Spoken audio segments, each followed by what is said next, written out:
and like energy and thermodynamics. I'm more interested in like building connections with people that are doing these things and talking about this stuff and kind of developing my own like inner narrative with other people. Uh, so that's kind of why I'm like reaching out on Twitter and stuff. Mm. Um, I mean, especially with like philosophy, because it's not something that you really talk to people, like talk to strangers about, like people that you don't know. Also, like friends don't always want to talk about ideas. They want to just have fun. So how do you find people to talk about philosophy with?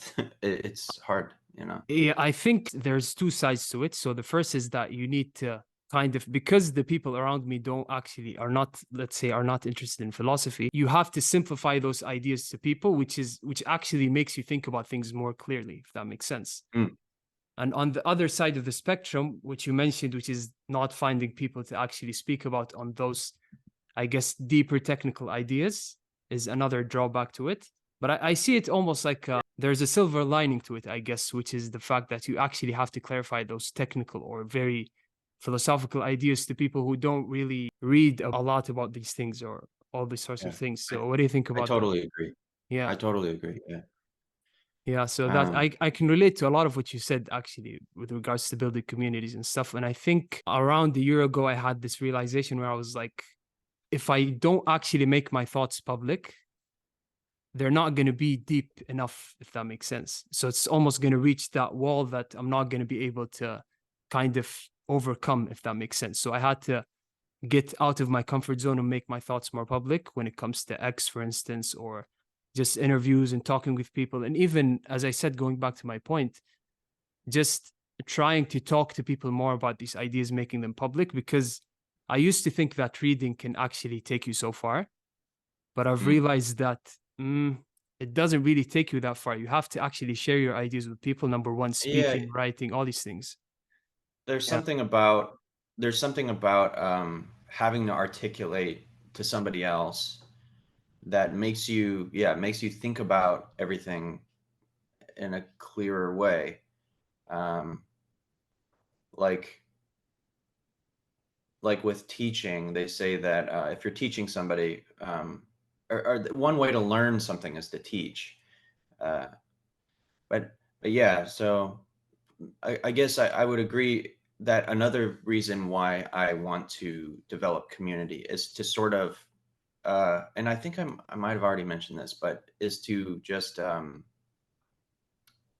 is the exercise in articulating the ideas in some way, like art it's some in some way it develops the ideas, like a lot of like kind of thoughts that I have about how like the nature of reality or whatever, it's like they're just imperceptible, they're so small, they're on like the edge of my consciousness, and sometimes like engaging in dialogue or uh, it allows you to enter into those spaces with other people and make sense of them. And sometimes you read a book and somebody is pointing to it and you get there through a book, you know. But I think it's also good practice to sort of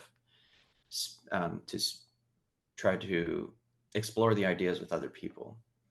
So Yes, yeah, and there's um, definitely like also another thing to add to this is that the different mediums you actually share your thoughts through actually matters. I used to think that it doesn't matter. So as long as you're, for example, writing, you're gonna be able to, I guess, access all the privileges of sharing your ideas. But I realized that there's something to writing, and then there's something to reading, and then there's something to speaking that you cannot access without the other two, if that makes sense. So you have mhm. like each one has some kind of unique clarity to it, I guess. So that's also something I've been exploring. It's not only like making my thoughts more public, full stop. It's making my thoughts more public through different mediums, if that makes sense. So Hmm. yeah, that's also Hmm. something I've been exploring more lately. Dialogue is another form of self exploration. Is that kind of what you're saying? Yeah, yeah, to some degree, yeah. But I guess Yeah. you can say that I have to take an extra mile to access that self exploration because they have all these psychological barriers that, like, for example, stress and all these things. Other people would just access that self exploration by speaking to others. But for me, I have to face my own psychological stresses first, and then I Hmm. can access that self exploration. So, yeah, I guess it's Yeah, I mean, it's pretty amazing just that the internet exists, and that we exactly. Yeah. can do this. Yeah. So, I mean, you're all the way in Saudi Arabia. I mean, that's incredible. Yeah.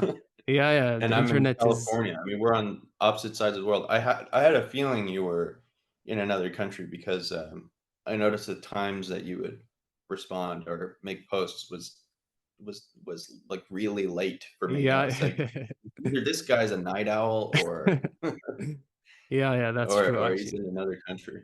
Yeah. But yeah, the internet Well, actually opens a lot of horizons, I guess. Yeah. what so how about I tell you kind of about my journey, like in becoming interested in philosophy, I guess. Yeah. Yeah. Sure. Sure. Go ahead. Yeah. Uh, and this is kind of like just to sort of just so we can begin to understand how we came to our understandings or whatever. Hmm. Um, and maybe you could tell me, after you could tell me about what made you interested in philosophy and how did your ideas start developing. Um, so for me, yeah, I guess from a young age I was kind of contemplative. Like I always just kind of watched people do things in silence. And I and then uh I got older. When I was like 16, I had an experience with psilocybin mushrooms, and that kind of made me realize that my consciousness, like everything that I took as real, um, there was flexibility there. That there were other perspectives, and it also I had an experience where these like the ego. It felt like the interpretive layer of consciousness, like for that brief period of time, it fell away. And I was experiencing like my surroundings uh, in a direct way without interpreting it first. And so, a rock looked brand new, a tree looked brand new, and the colors, it felt like I was seeing things for the first time. And because I wasn't interpreting them, I was just seeing them. And then similarly with myself, I was experiencing things without judging them or whatever. There's this layer process that it seems like at the time I didn't know it existed, but it was like, oh wow, this feels like I was a kid again. It feels like it was when I was a child. Like there's no judgment, I was just seeing things. And that was a experience that went away. And so I was always wondering what that was. And I gradually got into meditation. And when I was 18, I started having like really intense anxiety. And I didn't know where it came from or how to make it go away. And I ended up just using meditation as a tool uh, to sort of come in contact with it and understand it.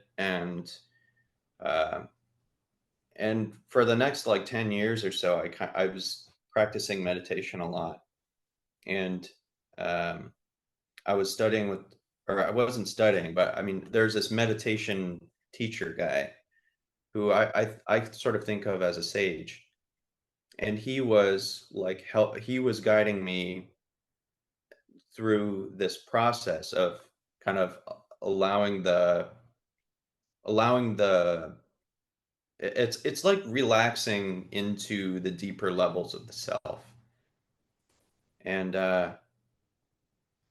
and I think what that ends up like resulting in, if that process is taken seriously, it eventually results in like a phase transition in the person. The person starts relating with life in a different way. And I never got there, but I've met a lot of people who have had these experiences, like the enlightenment experiences. And I've had experiences, but I haven't had a shift. And I think that this shifting is possible. So that's kind of like my that's kind of where I came from. I came from a place where I needed to use meditation to address my anxiety. And then I ended up learning about the possibility of something that the ancient traditions call enlightenment.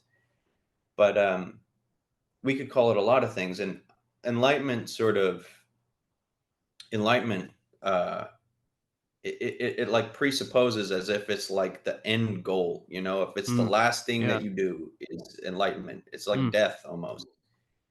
But later, you know, I came across Ken Wilber's work, and Mm. I started seeing it a little bit differently. Well, maybe enlightenment is more like, maybe that's more like a trajectory, like a vector, and there are different stages, you know, along the enlightenment vector. And yeah, Ken Wilber's work also opened up some different things for me, where Mm. he's like kind of foundational to his model is the four quadrants. And so he starts. Ken Wilber was a guy who is like a scientist. Like he has this kind of like really like scientific kind of world or predisposition. So he's Mm. kind of like that kind of person. He's very analytical, mathematical, and then but then he also was somebody who realized that meditation, you know, enlightenment, that these things were real. So he kind of had this his model is kind of like, on one hand, he it kind of like makes use of both subject and object. So with meditation, I was like putting everything into it and almost ignoring my life. Like I was ignoring my body. You know, it was all about this inner liberation. Mm. And and Ken Wilber was kind of like what he kind of helped bring about in me was like, oh, it's okay to do worldly things and, you know, do this inner transformation stuff, Mm. and that they don't take away from each other necessarily, that they can actually help each other. You know, one example is like a bunch of different meditators are doing practices. Some of them lift weights and others don't. Mm. And it happens to be that the ones that lift weights end up having some more experiences because their bodies are healthy, you know? So there's some it's not that it takes away from it. Sometimes like working with both the body and the subject um, can bring about it can bring about more. Mm. So Yeah. Yeah, I think even the subject and the object are not very much separable. I guess this is more from a philosophical perspective. Like you could argue that they're kind of the same thing.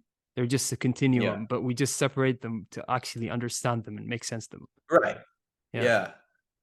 So I yeah. mean, you can't even really say that the mountain is not me.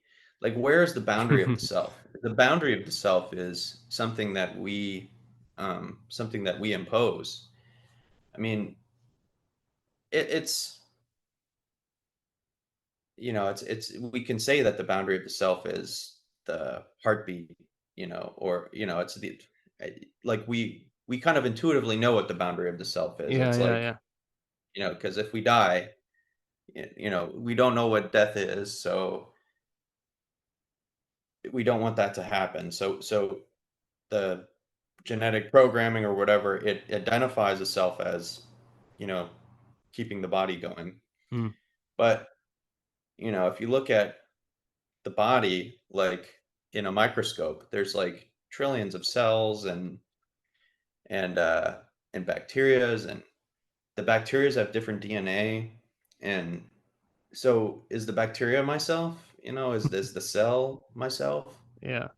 Um, am I a collection of, a trillion different cells? Like maybe I'm a collective self of a trillion cells, or, and then you start thinking, well, like the same bacteria that's in my gut is in the soil and is feeding the plants. Like, am I really separate from the plants Mm. and the environment that I'm consuming to survive Yeah. from the sun? And the boundaries, it if you think about it for long enough, it's hard to maintain them. Yeah. So, Yeah, that's anyways, true.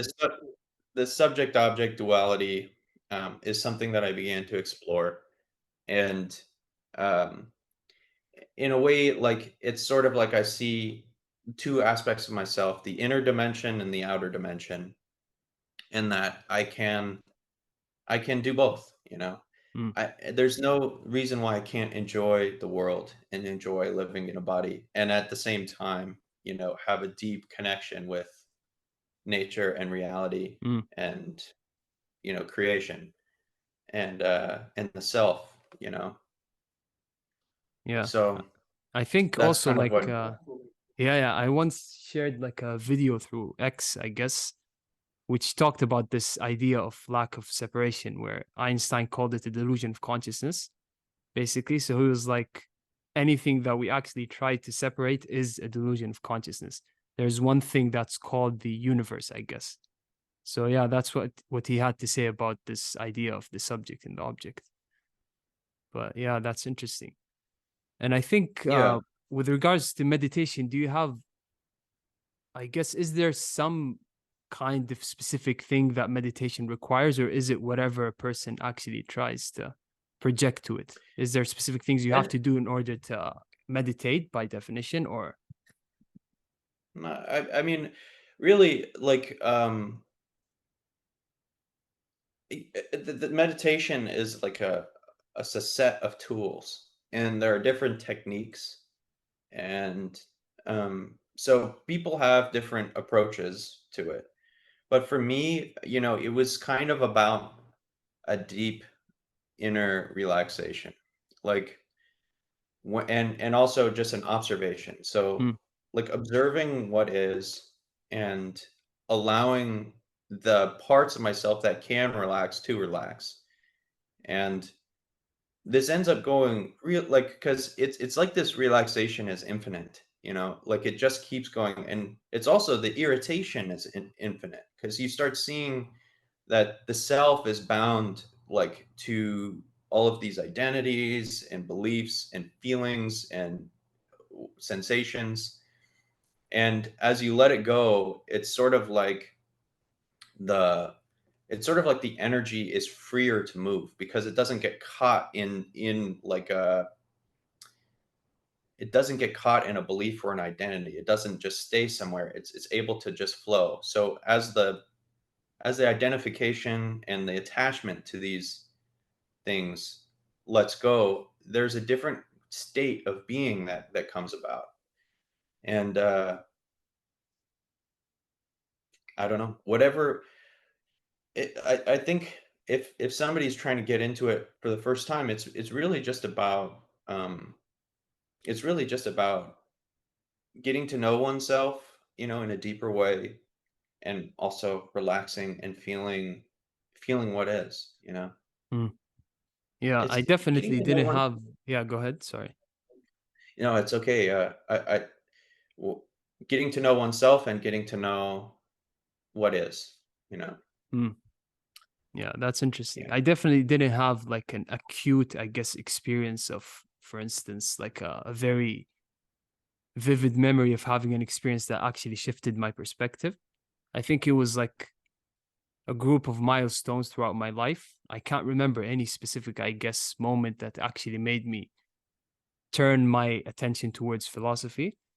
But I think it was I guess you can call it, I can't even access it. Like when I think back, I'm not sure which specific moment actually gave rise to this curiosity towards philosophy and all these different ideas. But I think it was kind of like different dispersed milestones that led me to this position. But I would say that I have been, like, for a long time, even before I got into philosophy and all these things, I have been, I guess, too meta in my analysis. So I usually take a step back and assess things. Even when I was like a child, I would just go back and assess things like what's food. Like I would ask those, I guess, silly questions, you can call them. Yeah. Yeah, yeah.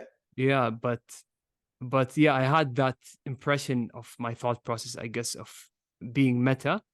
And still to this point, when I'm discovering philosophy, I usually observe myself as taking a step back always.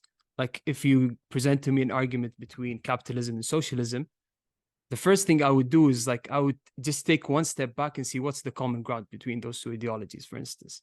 So I'm always like taking, I don't know what it is with my thought process, Yeah. but I guess that taking a step back actually led me to philosophy somehow for some reason. I'm I not sure think why.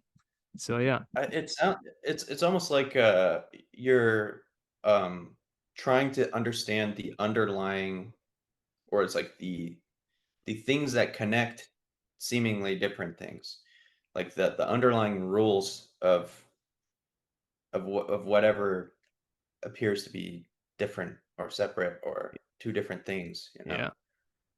Like Yeah. fire and smoke, they're two different things, but you can see that if you understand the underlying connection, you can see how they're the same, or I don't know if that makes sense. Yeah. No, it does. It does. Actually, paradoxically enough, taking a step back usually will show you the differences much clearly. So once you Mhm. take a step back, you would see the common grounds, but also at the same time, you would see the differences more vividly, I guess, because you're trying to assess the definitions and all these different ideas. I'm not sure what it is about taking a step back, but it actually, even when you're looking for common grounds, you see the differences more vividly, I guess, at the same time. So it's kind of like a win-win situation to look for common grounds, I guess, which is a lot of, like, I think a lot of people, especially in political discourse, avoid this kind of mentality. But I wanted to actually delve into the, you said you were working on some, I guess you Theory? can call it, yeah, exactly. So could you speak more Yeah, to that and give us a bit more details? sure. Um, well, it's really just like an intuition that I have, and, Mm, it's kind of like a sense that if we look back in history, we can see that civilization has gone through, like, a number of different transformations, and probably the most important one that I can think of is the Enlightenment, and the Enlightenment brought about a new type of consciousness, and the consciousness is, it's formal operational cognition, or it's the scientific method. And if you think about what the scientific method is, it's a way of understanding, it's a way of making predictions about what will be by observing what is. mm-hmm, And prior to this, what the technology for understanding reality was, was kind of, it was mythos. It was it was listening to the people that were, it was kind of like listening to the people that were in charge, the people that, and they got in charge for good, over like a lot of years, but the collective the collective understanding, was kind of embedded in the myths and the traditions and the, um and also the hierarchies of people. So if you want to know what's true, you look to this structure and it tells you what's true, and that's how you know if it is or not, or it's, or whatever. And then the enlightenment comes around and people kind of realize that, or over time they start to access this, tool that is the scientific method or formal operational cognition. And it allows you to make predictions about what is true and what is not true based upon personal observation. And then, so this transformation like brings about the Industrial Revolution. It's a huge change in consciousness. Um, and I think, I guess my sense is that we're coming up against another transformative time, and that there's a new, um, just like there was a transformation that took place, or a new technology, consciousness technology, the scientific method. I think it's like my intuition is that there's something like that that is emerging now. And the reason why it's emerging is because it's because um, we've lost the self, and we've lost the culture, and instead we're going fully into the scientific method. And so I think what will end up happening is that we will need to come back to understanding um, that there are different modes of perceiving. Like, you can perceive outwards, and like projecting into the future. So uh, and you can be present. You can be present. You can perceive the present moment. You can be receptive to everything that is, and then you can understand context. The what is behind. It's sort of like, you know behind, now, and forward. And you could think of these three things as sort of like first person, second person, and third person. Mm, And first person being present moment. Second person being, well, second person, it's really like, how do you connect with other people? mm, It's sort of like a relational thing. Um, where third person is like it's objective. You're observing it. And you could say that like the entire species is in like a third person kind of mode. We're thinking about everything as objects. mm, Everything is stuff.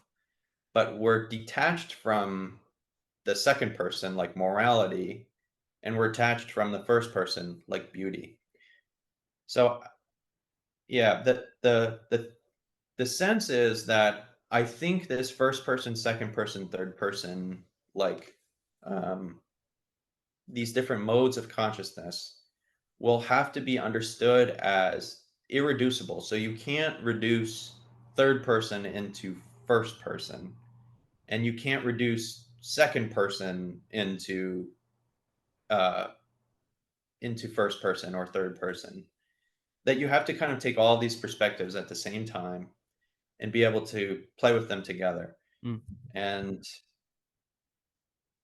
I think that will bring about new kinds of technologies and new kinds of social technologies and new kinds of meditations, and more growth, actually, because if you only have the third person, I think what ends up happening is you self-destruct.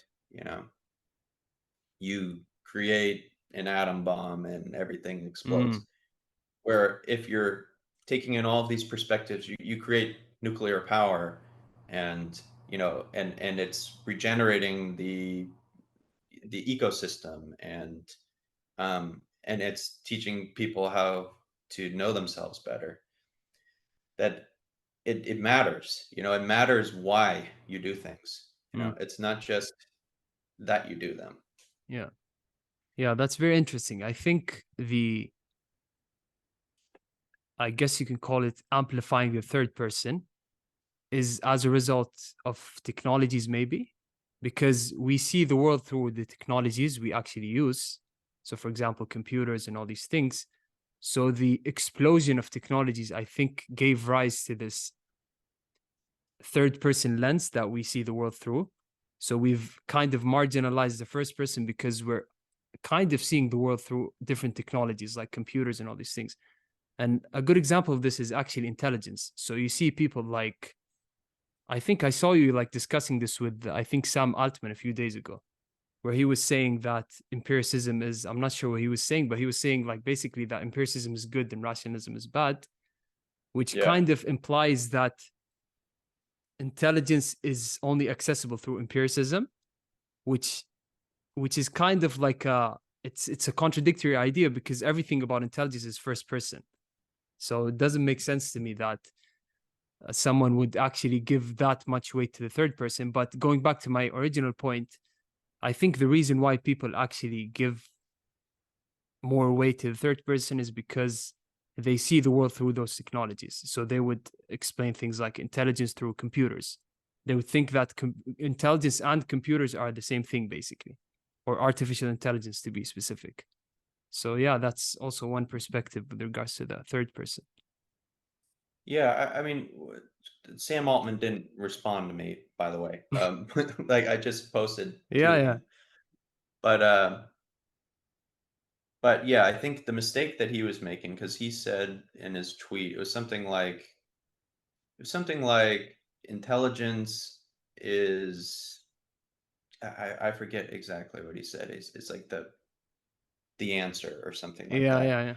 And rationality is sounding good to other people. Yeah, or sounding And smart to be specific. Yeah, yeah. sounding smart to other Yes. people. So Mm. sounding smart is also kind of snarky because he's saying sounding smart isn't smart.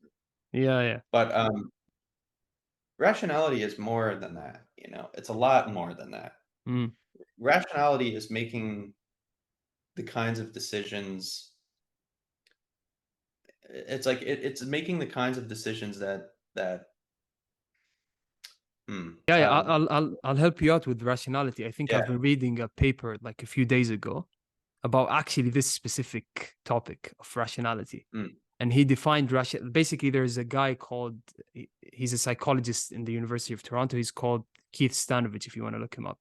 So basically, he says that rationality is divided into two parts, I guess.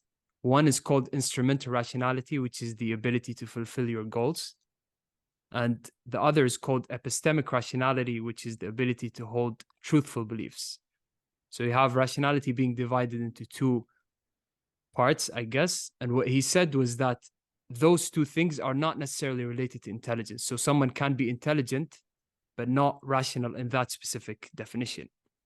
So mm, he was discussing the idea of actually building something called the RQ, which is the rationality quotient. So, yeah, going back to the idea of rationality, that's how he defined it.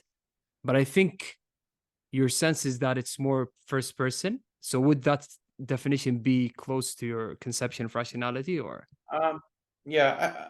I think it's more second person is kind of what I'm thinking. It's like, Mm, um, and yeah, the way that I view intelligence is that intelligence is prediction.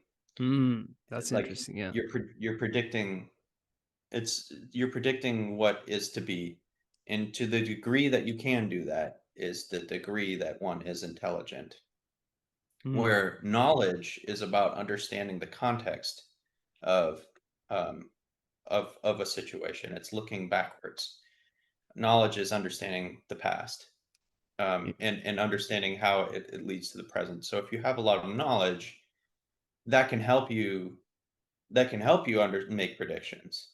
Um, and then there's wisdom, which is like Mhm. understanding the self.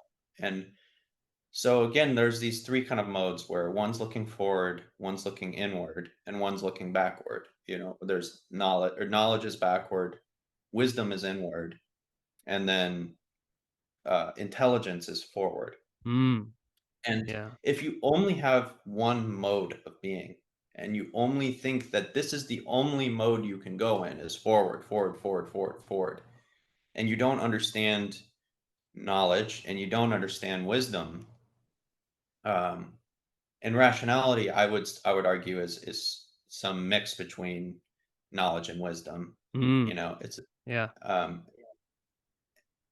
then I think I think it's a mistake, you know, and I think that's kind of what we're seeing in the world is that nothing's working because nothing's really connected to our desires and our rationality, our understandings, our morality, our it's not I don't know, it's not connecting to our humanity.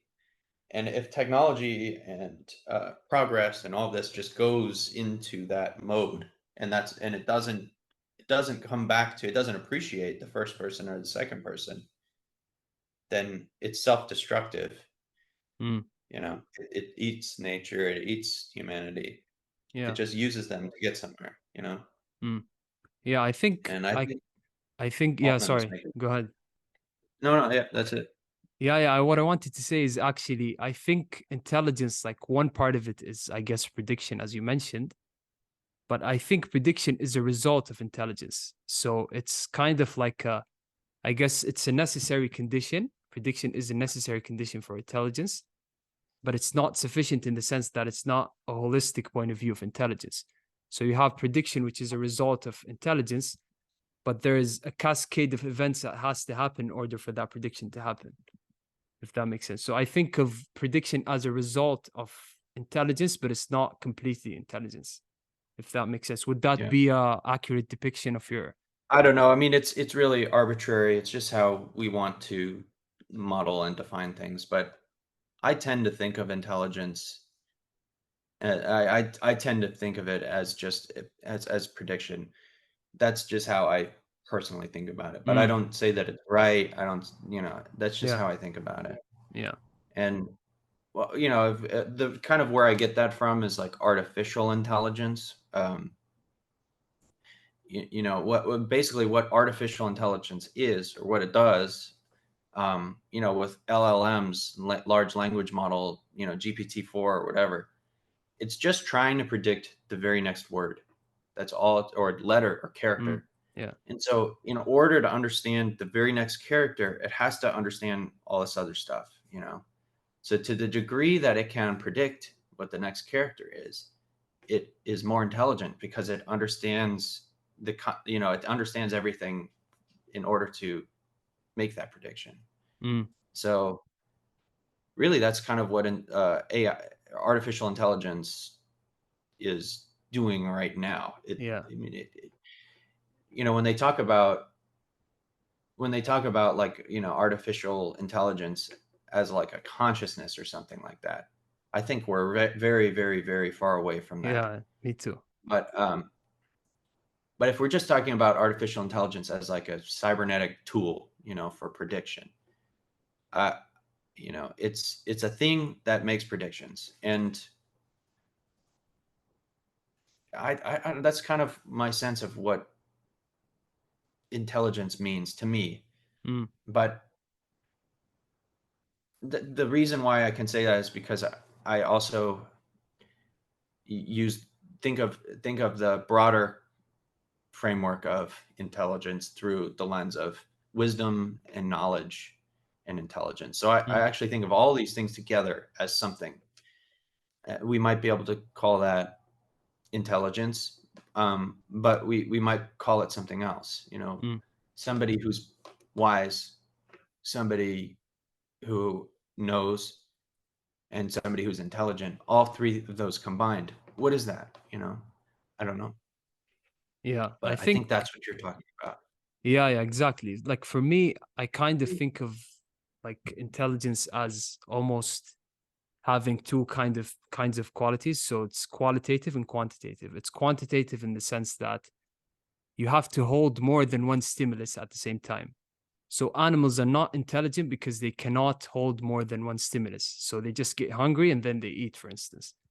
But humans, they can hold the hunger, for example, stimulus, and they can also hold tens of other stimuli, for instance. So there's a quantitative aspect to intelligence. And then the qualitative kind of type of intelligence is actually when humans try to, I guess, abstract or generalize concepts. So we take those stimuli and we actually apply them to other kinds of things, let's say. So that's how I kind of divide intelligence. You have the quantitative and then the qualitative. I think it's kind of overlapping with your conception. Yeah. So We yeah, just have, we're always going to have different language to come to the understandings that we have. But one of the reasons why I wanted to talk to you is that I noticed that our language was overlapping so much that it seems to be that we're thinking about similar concepts, similar yes, ideas, you know. yeah, yeah. And that makes me very curious. Like, why is it that you're in Saudi Arabia, you're a lot younger than me, Yeah. like, and you have a totally different life story. Why is it that we're thinking about the same kinds of things? And that's the answer that I have for that is that it's something like that. It's this there's a consciousness that's emerging, and that's kind of the thing that happened in the Enlightenment period, that formal operational cognition emerged. And in the same way, I think that we're moving into a new emergence of consciousness where something like that is occurring. And I think it has something to do with combining first person, second person, and third person. Not combining, but just appreciating all three of them at the Mm, same time. And Ken Wilber called that like an integral. I guess he said that that was like a stage. He called that a stage of consciousness. And he called that stage integral, or integrated, you mm, know.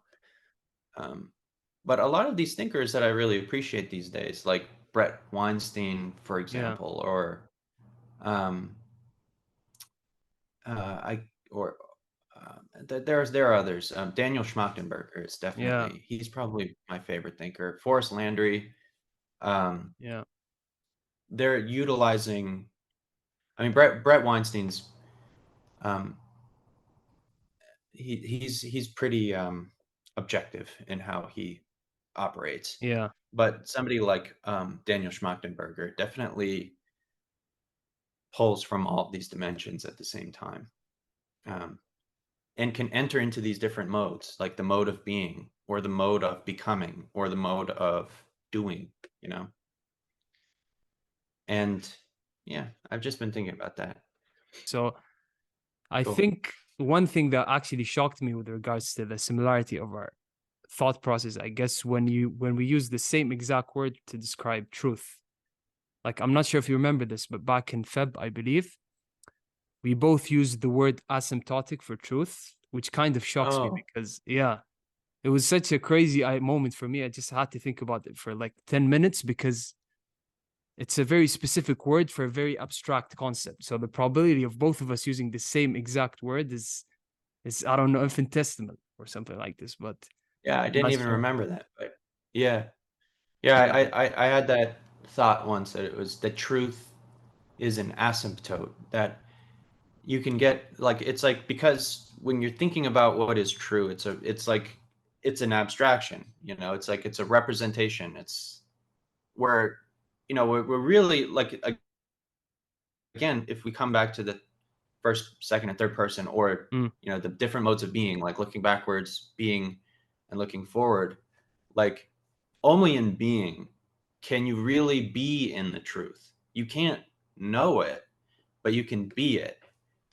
And then when you're looking forward, in order to, or when you're looking backwards, and when you're looking to try to understand the truth, you have to take a snapshot, and then you have to define it. So it's like there's two things that are happening. So that's a model, and the territory is here. And if we look at the territory, I mean, it's infinite, so you can never have a model that is going to be the territory. The map is not the territory. So truth, if truth is the representation of what is, it's never going to be what is. It's just going to be a representation. And the representation can model what is better and better and better and better and better and better, but it can never be it. So it's yes. an asymptote. So you Yeah. can model reality better and better and better, but you can never be like, you can never, it never, the second that it does transition into being, you're in another state. You're not knowing, Mm. you're being. It's kind of different. Do you know what I Yeah. mean? Yeah. I think another concise, I guess, way to describe it is that our ignorance is infinite. So this is another way to look at truth, I guess, that relates to the idea you just shared. So yeah. And would you say that this idea or theory you've been, I guess, thinking about a lot is necessarily something that's new? Or do you think you're kind of just Yeah. trying to rephrase other people's ideas into one theory, like compile it into one neat, clear, I guess, framework? I think that it's new in the sense that it hasn't happened yet. So we'll know what it was after it happens. But there are a lot of people that are describing, that have been describing, and like the Ken Wilber is definitely probably the guy that I would say that's been doing it for a really long time, but that that identify this sort of evolutionary emergent thing. Um, so I like Ken Wilber's work, but uh, there are different, the questions that I started having is with Ken Wilber's work was, and I haven't, this is kind of going to the edge of my understanding, but like when Ken Wilber has the four quadrants, he has subject, object, individual, collective, and he calls those fundamental perspectives.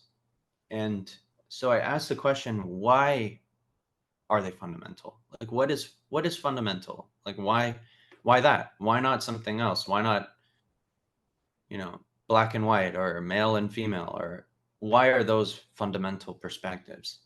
So that kind of led me into trying to understand this, you know, to derive the understanding. What is fundamental mean? You know, where, and I guess where it's leading, and I don't have answers, you know, but this is just where it's leading. I recognize that everything has to begin from the self. That without the self, you can't perceive. So nothing is. So the fundamental perspective is really the self, and or being, you know. And from there, these other modalities begin to emerge. And I don't really know how to say more about it, except that, you know, one of the things that I've been looking at is geometry, and how geometry emerges. We start, you know, it emerges through like dimensionally, like from zero dimension, first dimension, Mm. Yeah. second dimension, third dimension, and so on. Mm. But it also emerges within each dimension. It's sort of like the geometry, like that. There's like the most simplest possible two-dimensional shape. Um, I'll just can you maybe guess what it would be? It's just something that you might have to think about. But Mm. think about the second dimension. You know, being, you know, so the shapes that you can have in the second dimension, it's like you know, it's like on paper, right? Yeah. So if I were to say to you, what would be the simplest possible shape, like the first shape that would emerge in the second dimension, would be what? Mm. Simplest. It's So intuitively, it's start with probably, the yeah. first dimension. The first dimension is just a line. Yeah. So how many lines can you use to create the first shape in the second dimension? Mm. I was gonna say a line actually at the second dimension, but the line is the first dimension, right? Yes. Basically, yeah. Mm. Probably 3 lines, is it? So Yes. trying, yeah, So the simplest possible shape you can have in the second dimension is a triangle. yeah. Um, and then it goes to like a square, a pentagon, a hexagon, and it just gets closer and closer to a circle, you know?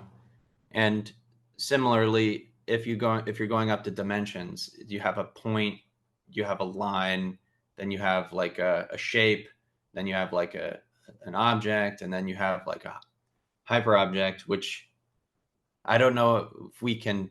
The way that I think about like the fourth dimension is like time. So you can have an object can change over time. Um, but if you just slice it in each moment of time, it's still a three-dimensional object. So Mm. this fourth dimension is something like that. It's not something we can directly perceive, but it's there. Um, anyways, uh, so geometry emerges, and I was thinking, well, does consciousness emerge? How do these geometric principles apply to consciousness? Does yeah, and is there some perspectives that are more fundamental than others? Is there a way that they're emerging? Is there a way that we can understand stages of consciousness? And this is just something that I'm playing with, and it's something that I don't have answers for, but it's something that I'm thinking about a lot, and I don't, like I think about, well, what would be the zero dimension consciousness experience? And zero dimension has no dimension. It's both infinite and nothing at the same time.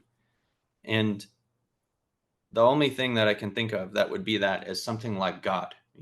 It's like it's the absolute. It's everything, and it's both the self and it's not the self. So maybe something like that, the absolute, supreme consciousness, the high, like the most fundamental is maybe that's where it's coming from. Like that's what it is. First dimension, you get a line, so it's like two. It's something is coming out of two, and I think that is something like identity. Like in order to exist, you have to have something that you're not to exist in. So at the first dimension, it's almost like you get um, the birth of a self and the birth of the not self. Like so, because how can you perceive anything if there's not something that you're not? Um, I don't know if you know what I mean, but Yeah, it's yeah. almost like an illusion. It's like because it's still within the absolute, but it's emerging out of the absolute, Mm. and it's this emergence of a self, a being, like or in existence, Yeah. and then maybe second person or sorry, second dimension. It's that's this is like context. So how do we who am I? Like who am I in how do I understand who I am? And I don't know. That's about as far as I can go. I don't know if these that has any reality at all. It's just something that I'm thinking about. I think you might be going somewhere with this idea because, as you mentioned, the idea of the progression of the dimensions is almost like it's analogous to thinking about consciousness emerging because the idea of consciousness, one of the definitions, I guess, of consciousness is the ability to separate itself from other things. So you can think about consciousness emerging as, I guess, the progression of the dimensions is the same idea because as soon as consciousness can differentiate itself from other things, it becomes consciousness, if that makes sense. Yeah. So that progression, I guess, it leads to the definition, one of the definitions of consciousness, I guess.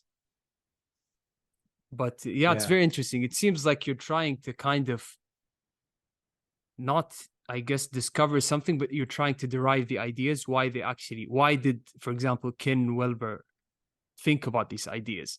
So you're almost Yeah. trying to derive them from an axiomatic perspective. Like you're Yeah. taking, I guess, a Eh, mathematical approach to it to some degree. Would that be yeah. an accurate I, depiction of? I mean, it's curious. Like, if it's real, if it's true that first person, second person, third person are fundamental, why? You know, and like, is did Ken Wilber just make that shit up, or like? But it seems like I keep hearing people coming to these same realizations that you have to play with these perspectives together, that you can't just go on one of them. I mean, you could, if you think about philosophical, like materialism is sort of believing that, there is no self, that everything is matter, that the consciousness is a epiphenomenon of the brain, that's just like we're stuff, and there is no free will. And then the opposite of that, you have solipsism. And solipsism is like a pure first person view. It's like I exist, so the entire universe is really an illusion of my consciousness, that that nobody is there, that this is actually, everything is all me. And I think where that thought actually is that I am the creator. That's like the solipsistic view is saying that free will exists because I created this for me. And this is my experience, and I'm the creator, and whatever. And so you have these two kind of different views, and both of them problematic, you know. Uh, but at the same time, they have different trueness to them. So, but if you take them to be absolutely true, I think you get a problem. Yeah, But if you hold them open together, and you can play with this, you can play with that, um, and you don't take them so seriously, it opens up, I think, a new kind of space, like a new kind of potential. If you appreciate things, but you don't take them so literally, so true. yeah. I I think think, there's a powerful effect there. yeah, and solipsism is almost taking the first person to its extreme. And then you Yes, have the other side of the spectrum where it's taking the third person to its extreme, as you said. exactly. So taking things to the extreme is usually not an accurate depiction of reality. The Yeah, truth is perhaps in the middle, always. Like that's one thing I guess you can call it a philosophy that I have. It's the truth is somewhere in the middle. Even if you think you're certain about something, it probably needs some kind of, you probably need to change it a little bit to actually kind of understand reality more. So yeah. So the other thing I actually wanted to delve into is, I guess, this is one thing I've written about before, which is generalization versus specialization. So on the spectrum of generalized knowledge to specialized knowledge, which side do you see yourself leaning more towards? Do you see yourself as a generalized generalist? for sure. Yeah, Yeah. general. I think this ties back to your point about like the first person and third person. I think when somebody specializes on something too much, they start to see it as the lens they see the world through. So, for example, if they're specialized in artificial intelligence, they would see the world through that lens of third person, which is artificial intelligence. So that's why I think generalism is almost like taking a step back, as opposed to specialization, where you're kind of projecting your points of view towards everything. You see it as a complete explanation to everything, literally. So yeah, I think Adam Smith also once said that. I believe he said that specialization will lead man to the dullness of senses. So it will lead him to the dullness of his intellectual, social, and I believe the third one, I forgot what the third one was, but he was saying that specialization will basically dilute your intellectual capabilities in the sense that you're going to see the world through that specific specialization. So that also relates to your point of view of taking the first person too much or taking the third person too much. As soon as we become a bit of generalists, we start to see both sides of the spectrum, I guess. So this Yeah. also can be a solution, I guess, to the problem of looking towards the first person too much or looking towards the third person too much, if that makes sense. Yeah, the second person is also important, where the second person is sort of about humanity, and it's about, how do we understand each other? And, like, you could say that, first person is like a different kind of mode. It's where first person is being, third person is observing, but second person is like it's like you're trying to understand somebody else, and it's like a communing, it's like a so like morality, like if there were no other people, what is right and wrong? How do you know what right and wrong is if if you're just completely alone on Mars? Like what is right and wrong? At that point, maybe there are some things I don't know, but like morality and ethics and stuff, it begins to make sense when we interact with each other, and we can uh it's like um yeah, I don't know, there's something important about that. So it's not just first person and third person, it's also second person, and second person has to do with um second person has to do with I don't know, it's like a I don't know how to explain it, but maybe Yeah, it's a listening. I think one part of what you're saying is basically that they're all linked together and no special, like the first person does not come before the second person and the second person does not come before the third person. They're all I one think cycle that merge at the same time, I guess. I heard Daniel Schmachtenberger say though once that a first person might be first. It might be fundamental because you can't have observation without being without you can't have observation without a person, Yeah. without a self and without a subject. Mm.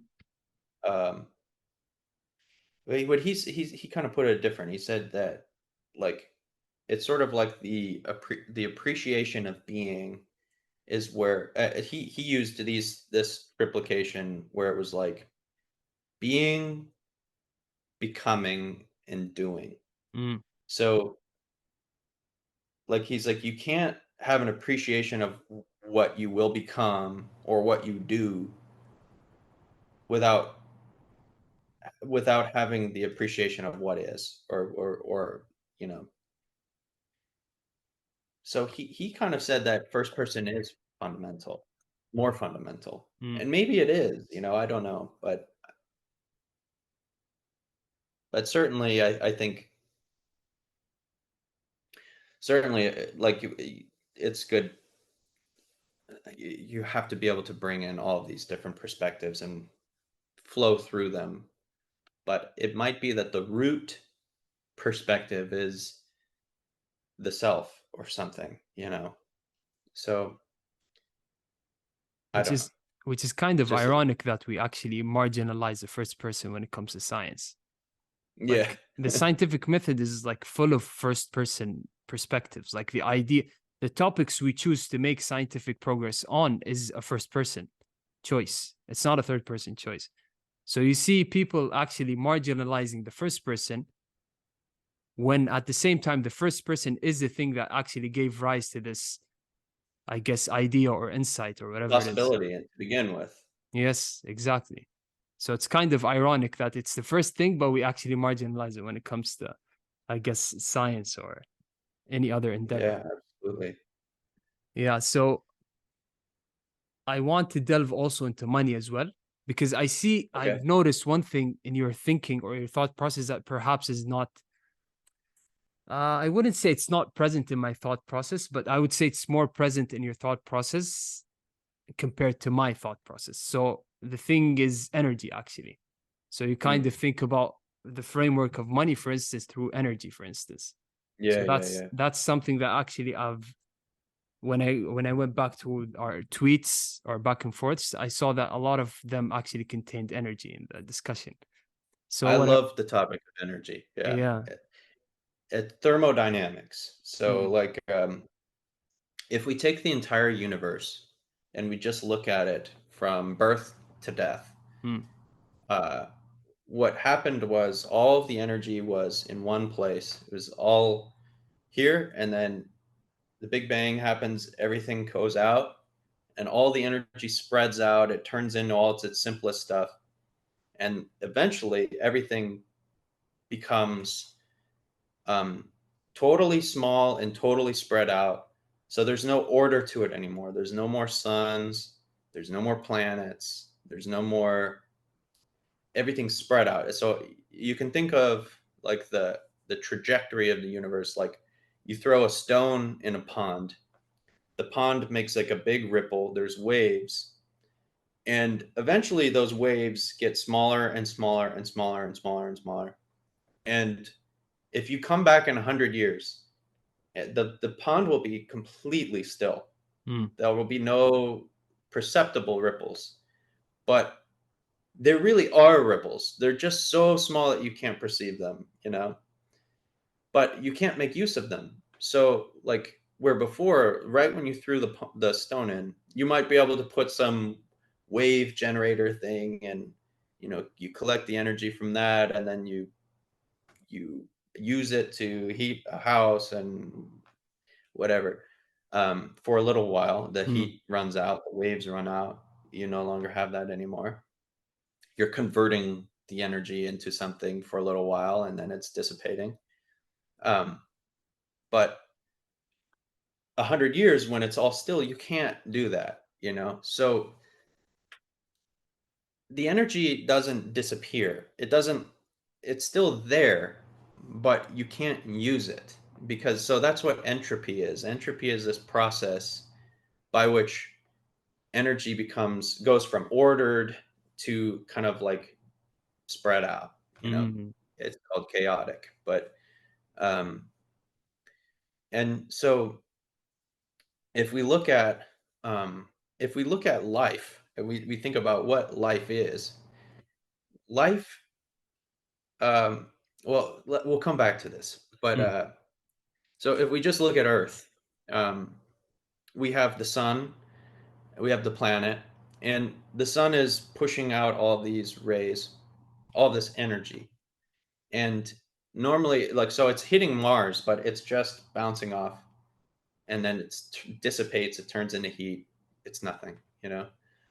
But with Earth, it's being absorbed. So it's going into it, and then it's going through all these conversion mm. processes. So the sun's rays are, it's sort of like an echo, like it's reverberating here for a little while. And so the Earth is like kind of taking it in. Um, and then so the way that happens is through the process of photosynthesis. So plants and algae, Mm, they absorb the sun's rays, they turn it into sugar, glucose, and then that glucose, it's like the fundamental like molecule of biology, is then it's energy molecule. It then gets used and converted into all these things, and then you're eating a sandwich, but really that sandwich is, it used to be glucose. It used to be sun rays. yeah. But it's just a process by which it turned into a sandwich. So that the sun's rays are able to kind of reverberate. So there's and they get turned into heat slower. So on Mars, they just hit, they bounce off. It's heat. It's not used, and then uncapturable. But on Earth, life, has this desire to reverse entropy. So life is sort of like this thing um,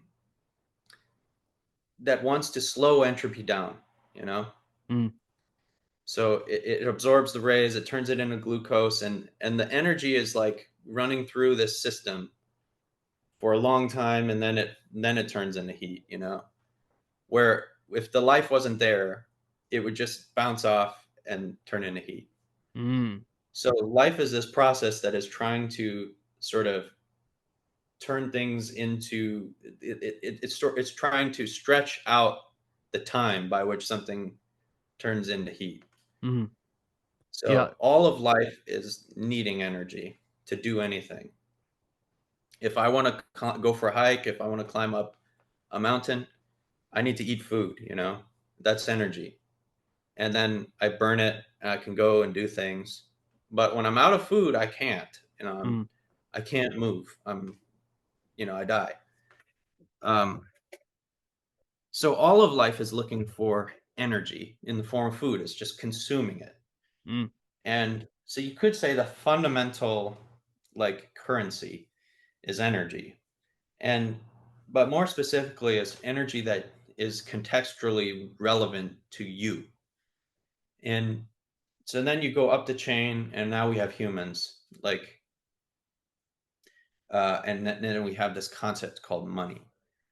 Like we're working, we're exerting energy, you know, we're Mm, doing things.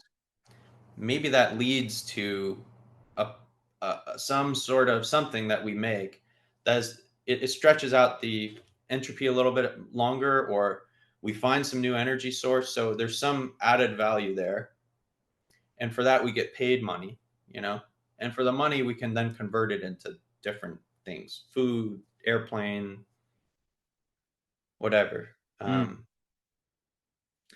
So yeah, the money is it's like a it's a the money is the value is the energy. okay. The value, Yeah. so you're just trying to get energy Mm, however you can, whether it be food. The work that you do is to get it.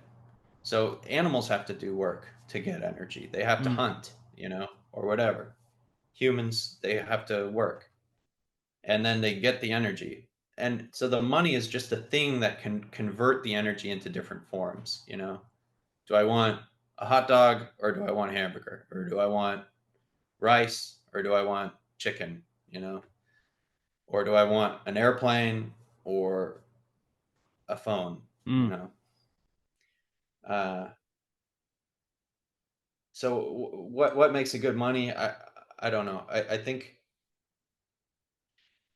you know, if we look at Bitcoin or the dollar, if we look at the dollar, Mm, the reason why the dollar is valuable is because um, it really it comes back to oil. You know, without oil, none of this would the dollar wouldn't be worth anything. Yeah. Um, so they started inflating the currency so that they could grow the oil production. mm, But the moment the oil production stops growing because there's not enough or whatever, then the money hyperinflates and then it becomes worthless. So then in that situation, um, all of a sudden hard monies become more relevant, something like gold or silver mm, or Bitcoin, you know. Um, you could actually think of gold as a store of energy too, because it's atomic energy.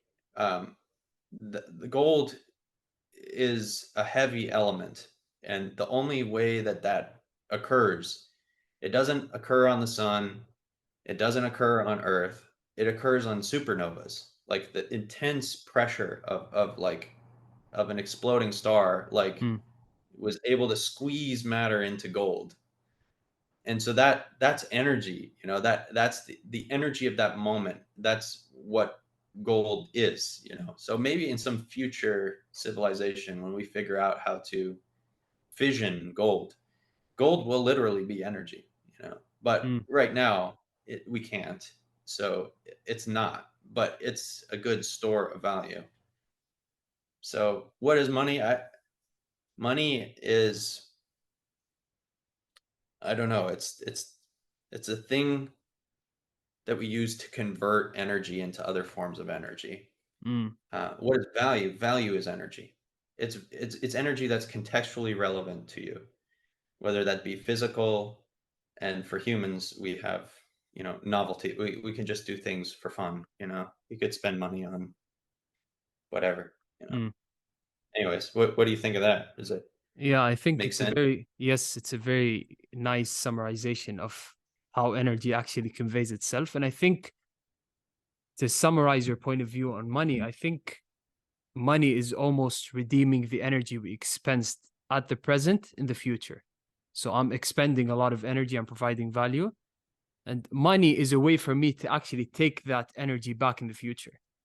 So that's, I guess, Well, one way to think you about it. could still, I mean, grains, like you could grow rice, Mm, and that was money because, or that was like a form of money back then, because you could grow rice and you don't have to, like, if you grow vegetables, you have to eat them right away. But if you grow rice, you can store it for the mm, winter. yeah. Yeah, I think Uh, economists also, yeah, sorry, go ahead. yeah, no, no, that's it. Yeah, I was going to say that economists, I think, so this is almost like a thermodynamic point of view of money, but I think economists think about it as scarcity. So they usually define money as, so they would define a good money as a scarce money. So perhaps you would link it to the idea of energy, but economists, maybe they abstract the idea of energy and they say that money should be scarce, for instance. So energy is almost like a thermodynamic way to look at money.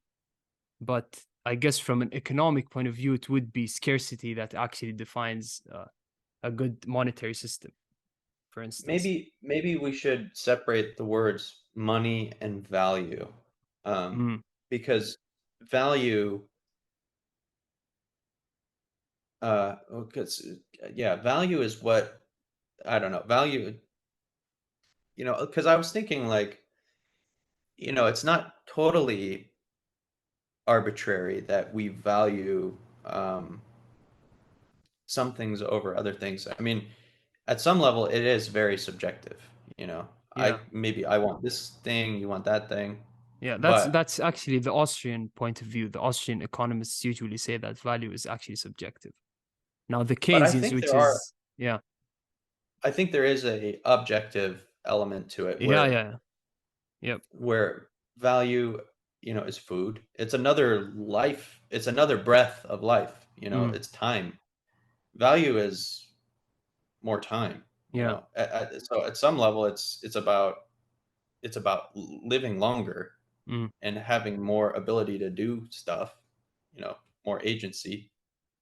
And then at another level, it's, subjective. It's just choice. Um, But yeah, so there's value and then there's money. So you were saying that scarcity is the thing that makes money valuable. yeah. There's Um, usually yeah. Sorry, go ahead. You were saying yeah. Um, where money is really just like a platform. It's a way that we can exchange stuff. It's just an exchanger. It's like an energy changer. It just changes energy into another energy. mm, Um, and it can store it for a little while, hopefully. yeah. So if it's inflating, the currency is inflating, it can't store it for very well. It's no longer good at that, but it still can change. Yeah, and Um, this also this point you mentioned, the last point about money being, I guess, storing value. I guess economists would say that there are five main pillars of a good money. So one of them is actually scarcity, and another one I think is durability. So the ability for it to actually stay durable. So things like, for example, the things that actually rot fast, like bananas, wouldn't be mhm. good money. And then you have divisibility. So you can't have something that cannot be divided as money because it wouldn't be an efficient way to actually move that energy, I guess. And then you have being able recognizable, so being able to counter it against fraud. So that's also another thing that actually defines a good money. And then the last one I forgot it. So it's five, basically it's five pillars of good money. So that's how the economists would define it, which also links Yeah, back to the energy point you mentioned about storing value as well. yeah, liquidity. Liquidity could is like, how easily can you convert it into other things? Mm, So like, um, from a thermodynamic perspective, like glucose is more liquid than uranium, you know, because glucose you can break it apart, you can turn it into proteins or mm, whatever. Uranium, you can't do anything with it. So liquidity is the ability for it to turn into other things, and it's mm. not just that's not just a physical property though. So from the physical property point of view, that's like how divisible and things is it, Mm, but from the social point of view, it's like how much are people using it? Because I mean, people could use any money and probably make it liquid, you know. Um, but yeah, then if it can be counterfeited or exactly. Yeah. counterfeited, then Yes. yeah, and then the stability of things. So like grain is more stable than bananas, so maybe grain could be a money. Grain was a money for a long time, probably. Yeah. But Uh, I would say that it wouldn't be scarce, I guess. So you can inflate it in one day and then just inflate the currency to infinity and just make it worthless. So that's also one thing. That's why the five pillar aspect is very useful to think about it. So you can think about money, like the forms of money we have today, as kind of foregoing the scarcity. So it's just paper money, but it's very good at portability. It's very good at durability, for instance. So you can see the framework is very useful even to think about energy as well, I think. it's interesting to look at the history of the dollar, um, because for until the 1970s, the dollar was pegged to gold. So $1 equals this much gold, Yeah.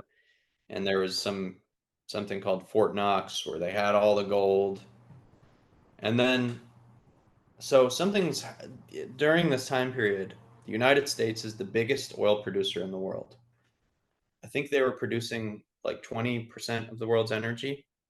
Mm, Um, so they were drilling, in conventional oil in Texas in the Permian, um, and all of a sudden the conventional oil was no longer growing because they pulled it all out, or they pulled out enough of it to where they could no longer grow the production, right, in the 1970s, conventional. Um, so what happens? 1970s, America's growing, you know, and then all of a sudden the oil's like our energy source is we're not able to produce more and more. We're not able to grow it, so our economy's not going to grow. So they realized this. They said, "Okay, well we're screwed. We're screwed if we don't do something like um then then Russia, or whatever, the Soviet Union, they're going to grow their oil and then they're going to become the world's most powerful country, you know. mm, So we need to get other people's oil."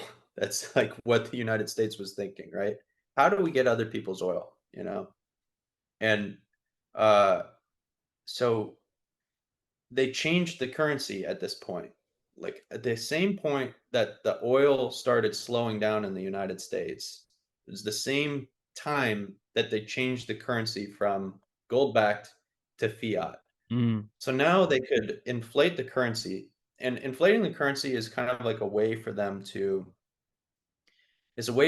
invest really quickly and stuff. Otherwise, they have to ask the public. They say, "Hey, please give me your tax dollars. Yeah. I swear this will be good." But by inflating the currency, they can just spend the money, and then they say afterwards, "We spent a lot of money and we need some taxes." It's so China has that advantage because they can just spend, they can do things.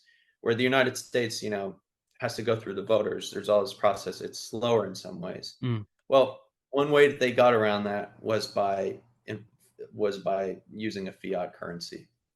So now they can invest. They could use the banks to the government could um, sell treasuries, and treasuries are saying we would like some money. Give us some money. We'll pay you back 2% in 30 years or whatever. Or, 2% per year in 30 years. We'll give you more, but we need money now. You know. So they were using this method, I think, to start to develop global oil. So they would and by freeing up their dependence upon the American taxpayer to decide you know how the money was going to be spent, they could inflate the currency and worry about it later. And so they sent in companies to develop you know oil in all of these different countries, and they would then have to sell their oil in dollars. So like Iraq, or they were selling their oil in dollars. Like if they're going to sell their oil, they have to buy dollars, or they first yeah, they would get dollars for it. They'd give the oil away and they'd get dollars in return.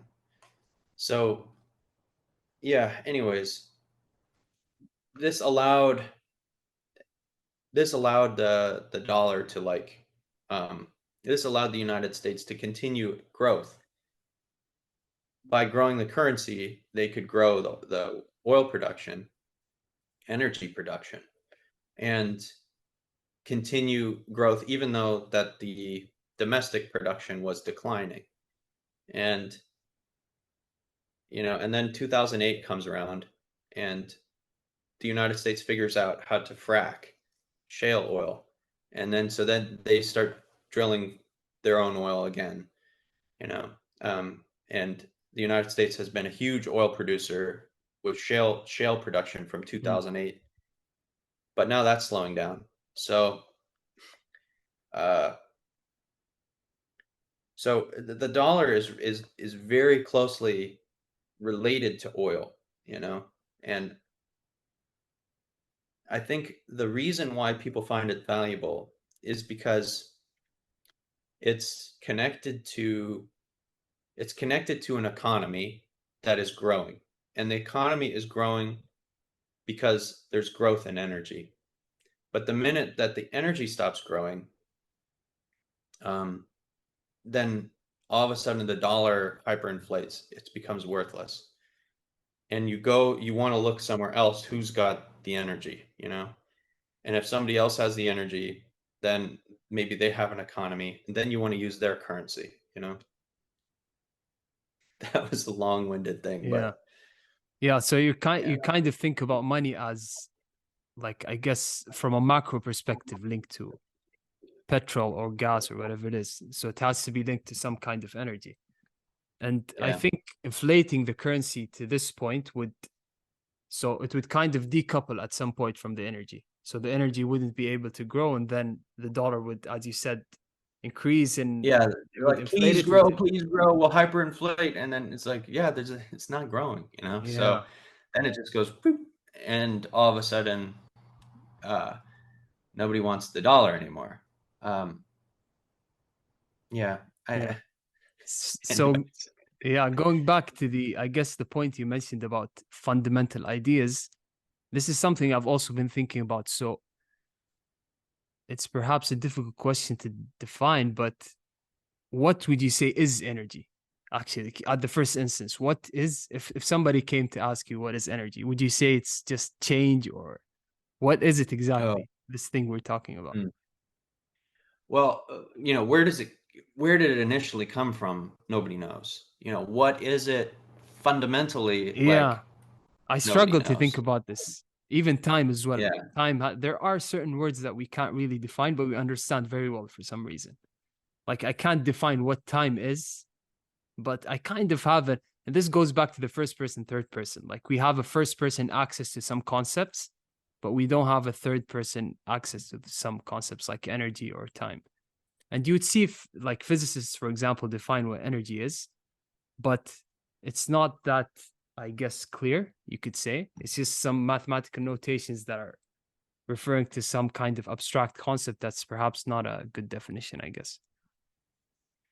I like we can say what it appears to do, Mm, you know. We might not be able to say what it's for.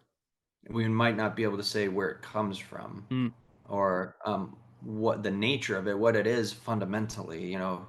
Is it, is it God? What is it? I don't know. But we could say that what it appears to do is that energy is the cause of change. So in yeah. order for something to change into something else, or to change or do something, or in order for anything to happen, energy is is sort of like the cause of it. Mm. Where it came from, where it started, I don't know. Um but yeah, it appears to be like, so if I want to walk up a hill, I need energy. If I want to move my car, I need energy. If I want to do anything, if you want to move a pool ball on a pool table, a little bit, Yes, yeah. energy has to cause it. Energy is the cause of Of all change. change. So if Yeah. change, Yeah. yeah, Mm. and also it's also the like death. Death is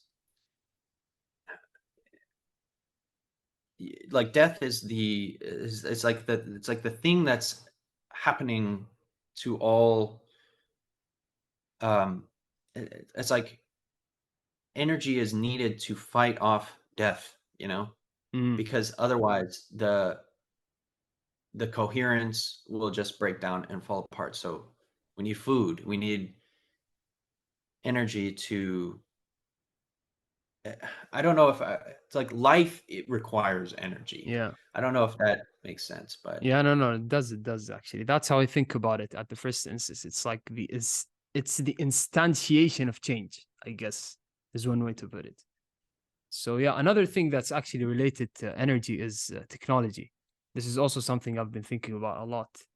So I guess we could start at the idea of what do you think is the purpose of technology at the oh heart of it? yeah. Yeah, this is I a like very this interesting question. question. Yeah, I've been thinking about this a lot.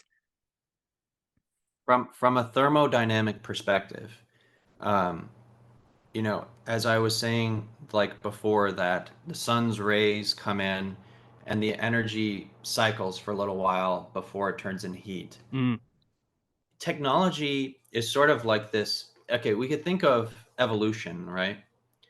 And evolution, is not just horizontal.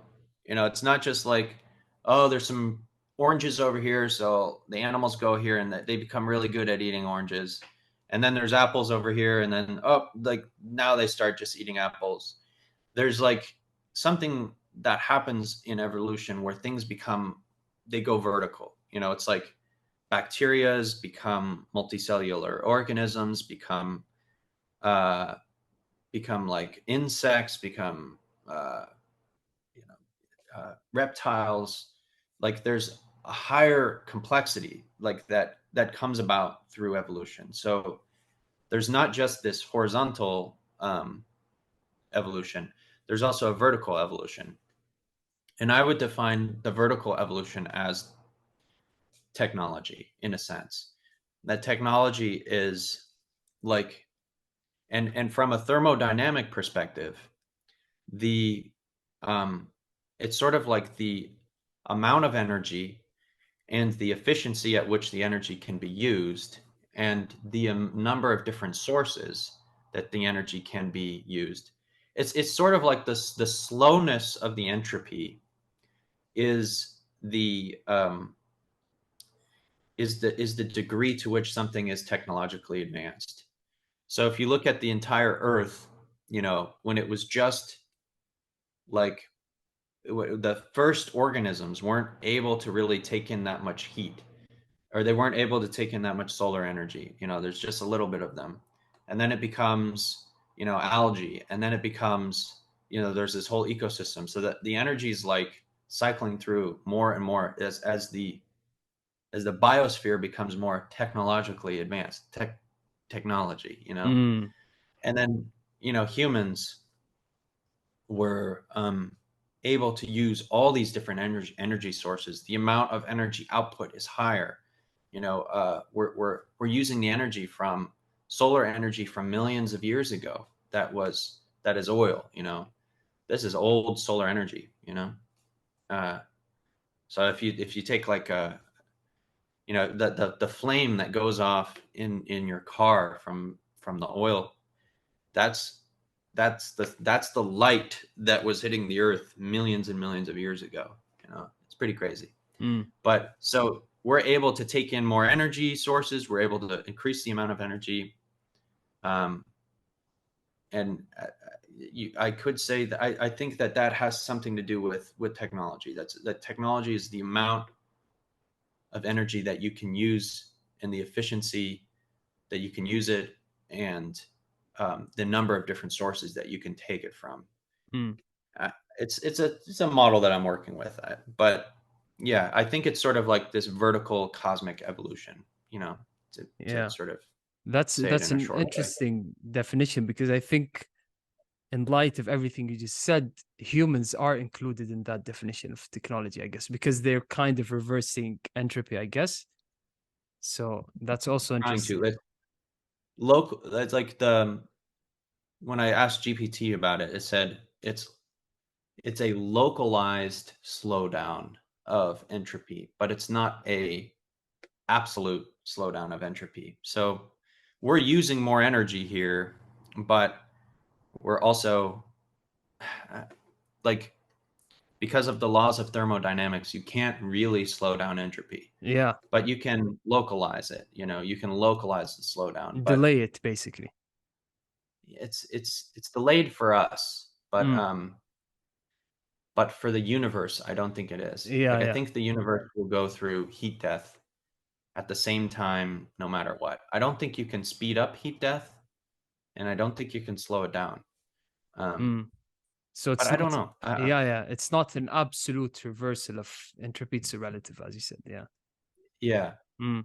I think one take that actually has been very interesting for me when it comes to the purpose of technology was it was by Max Scheller, I believe. He's a philosopher. So basically, what he said was that technology is actually the purpose of technology is to control variables, basically. So humans wanting to control the variables around them is the purpose of technology, basically. And that's what he said was that before the Enlightenment, there wasn't this conception of technology, I guess. But then after the Enlightenment started, the states or the governments started to actually have this urge to control the variables around them. And then by extension of that urge to actually control the environment, technologies emerged. And that's why he actually put it in the sense that he said that this is the purpose of technology, basically to control. I would agree with that. Like, if we look at technology from like the absolute perspective, we could say that like it's trying to reverse entropy. That cosmic evolution is attempting to essentially it's attempting to become God. I think that that's kind of like it's like we're trying to be the creators, or we're trying to stop, the death, or it's like we're trying to be God, I think. I think if this keeps going up and up and up into, like, alien civilizations and whatever, like maybe the consciousness, like the entire universe, like links up. Bobby Azarian calls it the Omega principle. It's Mm, like the universe is evolving towards an omega point. It's almost as if the universe is trying to become conscious. It's becoming it's like this universe is a being that's waking up. I don't know if that So But technology is almost like an actualization of the Omega principle, basically. yeah, It's one actualization of, yeah, that's interesting. I think also there was another point of view that actually it was very interesting. One person said, I can't remember who it was. I think it was Baladi. I'm not sure if you know him. yeah, He's yes, exactly. So what he said was that the purpose of technology is to reduce mortality. So he was like, we're trying to buy time with technology. So by extension, as a result of us trying to buy time, we are by extension trying to reverse mortality, if that makes sense. yeah. So that's also another point of view that's, I guess, They're all interesting. the same, really. It's just yeah. I tend to think of it from the cosmic evolution kind of framework, or maybe even thermodynamics. Like Yes. yeah, Mm, that's some we're trying to reverse entropy. Essentially what we're trying to do. mm. Interesting. So one thing I also wanted to ask you, since we're talking about different ideas, is your, I guess, reading routine or writing routine, whatever it is. So how would you describe your, I guess, as a free learner, I guess, without any attachment to any academic institution, how would you describe your type of learning process? Would you say it's mostly through books or podcasts? What's the main or dominant type of knowledge seeking medium you actually use? It's got to be videos, podcasts. Mm, But I read about or I listen to an audio book like, about once a month, maybe maybe sometimes more, than that. And I was doing a writing practice where I would write every morning, just like a journal mm, entry and kind of log like what happened in my day, what my dreams, that kind of thing to just kind of write. But I'm not doing it that much right now, but it's a good idea to start doing that. So mm. thank you for that question. Yeah, yeah. Um, yeah, but yeah, and it's got to be podcasts. I listen to so many people speak, and I listen to all their work, pretty much just them talking about it. And then if there's more, like if somebody has a book that they wrote, or I can learn more about their work or whatever. I kind of go down that path. Sometimes I'll read their book, or uh, you know, or I'll listen to all their interviews. I just listen to all their stuff. Mm. How about you? Yeah, so for me, basically, it's mostly, I think as we're talking, I'm starting to discover more similarities between us, actually. So I actually I listen to one audiobook a month. So exactly like you. And the other thing I would say is I'm predominantly trying to make my medium of knowledge through books more so than podcasts. I love podcasts, but I find myself binge listening to them. So I'm trying to Yeah, revert my attention towards books to have this uh, deeper, I guess, knowledge. more But formal, yes, condensed exactly. information. Yeah, but would you say your thought process is more of things outside of yourself, or is it more about your life? Like this is something I also have been thinking about. Do you think Mm. so? For example, when you journal, for instance, would you say that most thoughts that come to you are things like money, for instance, or energy, or all these things? Or is it things about my life as Max, for instance, like what happened throughout my day? So, what do you think is the predominant type of thought process that you have? It's probably about half and half. Like, yeah, I'll also like just speak to my phone, and I'll record it on a camera. I've started to transcribe because the transcription is insanely good. So you can go to notes and just push the button Hmm. and just talk, and it will just write out everything that you just said. It's amazing. Wow. Where like before, like even just like 2 years ago, I think, like when I tried to do that, it would only give you like two sentences, and it'd be like, all right, you're done. And I'm like, just leave the microphone open. Let me keep going. But now you can. So I've been Wow. using that. Um, but yeah, I think like I noticed that the videos that I do, it's not about me. It's always about energy, or the economy or the future. I'm always thinking about that kind of stuff. Yes. when I write like journal kind of stuff, I'm usually trying to work through some various things that I'm thinking about. So sometimes that I do include, uh, you know, personal development kind of stuff.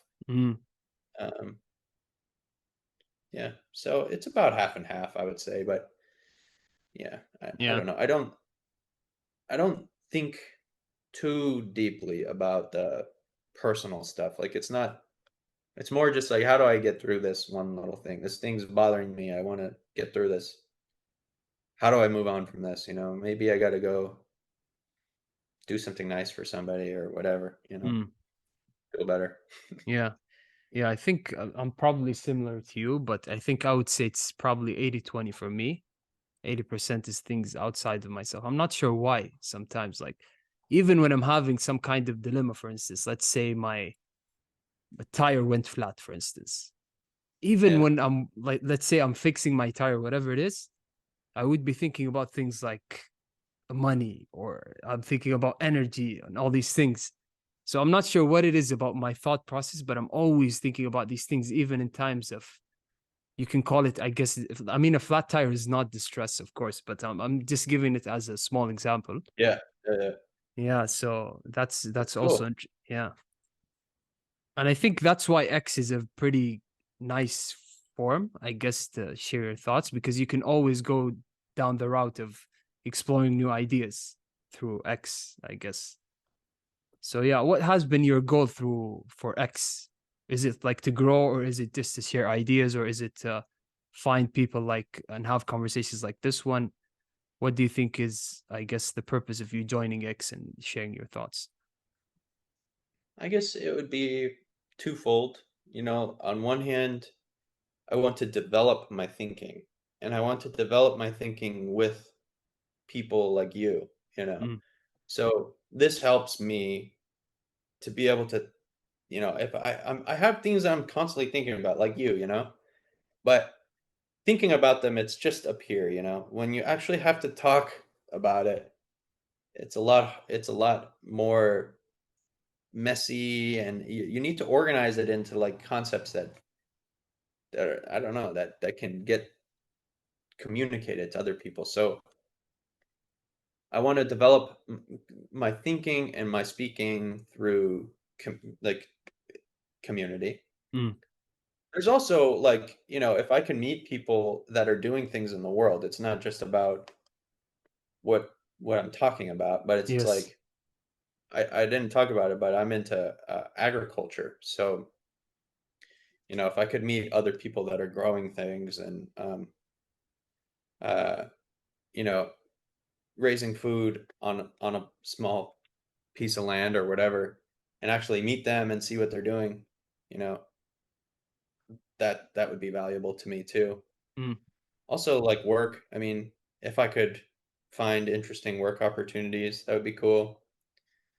And and then lastly, I guess, if these ideas and the community starts to get to the point where I'm able to communicate certain ideas and things that matter to me, it would be nice to grow, to be able to grow and broadcast that message. So I guess mm, for those reasons. How about yeah. you? Yeah, I think it's pretty similar. For me, I think the most, I would say, prominent reason for me to join X was probably sharing the ideas and making them more concrete. And also the community part is important for me as well. I think I would say, yeah, those two are the most important parts for me joining. Yeah, cool. So do you have Um, any, yeah, go ahead. You were no, saying? you go ahead. I was gonna say, how do you think this went? Do you, I was do you think actually maybe? I was actually Do you about think to ask you this specific the same question. More thing? similarities, yeah, emerging. Yeah, yeah. So yeah, I think it was great, to be honest. I'm actually writing notes here, so